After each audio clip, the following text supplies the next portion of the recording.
Hello guys, ഞാൻ വന്നിരിക്കുന്നേ നമ്മൾ ഈ UK വിൻ്ററിൽ നമ്മുടെ ഗാർഡന് ചെയ്യാറുള്ള കുറച്ച് കലാപരിപാടി നിങ്ങളെ കാണിക്കാൻ വേണ്ടിയിട്ട്.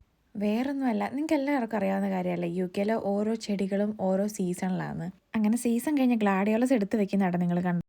പിന്നെ ഇപ്പോൾ ഓട്ടം കഴിഞ്ഞതുകൊണ്ട് അവിടുത്തെ കരിയിൽ മൊത്തം വാരലാണ് ആൽവിച്ചിൻ്റെ പണി.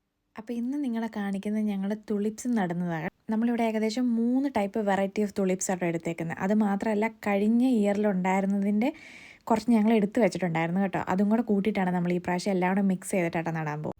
സാധാരണ നമ്മൾ തുളിപ്സ് നടുന്നത് ഒരു ഒക്ടോബർ തൊട്ട് ഡിസംബർ വരെയുള്ള സീസൺ. പിന്നെ നമ്മൾ ഇപ്പം നടുന്നത് നെക്സ്റ്റ് ഇയറിലേക്കുള്ളതാണ്. ഏകദേശം ഒരു ഏപ്രിൽ മെയ് ടൈമിലാട്ടോ നമുക്കിതിൻ്റെ പൂ വിരിയുക. ആ പൂ വിരിഞ്ഞ് ആ ചെടി കംപ്ലീറ്റ് ആയിട്ട് നശിച്ചു വെക്കുമ്പോൾ നമുക്ക് പിന്നെയും ആ ബൾബ് തന്നെ എടുത്ത് വെച്ച് നെക്സ്റ്റ് ഇയറിലേക്കും യൂസ് ചെയ്യാൻ പറ്റും കേട്ടോ. അങ്ങനെ ഞങ്ങൾ കുറച്ച് യൂസ് ചെയ്ത കുറച്ച് ബൾബ് ഇതിൻ്റെ കൂടെ ഉണ്ടായിരുന്നു. അങ്ങനെ പ്രത്യേകിച്ച് കെയർ ഒന്നും വേണ്ടാത്തൊരു ചെടിയാട്ടോ തുളിപ്സ്.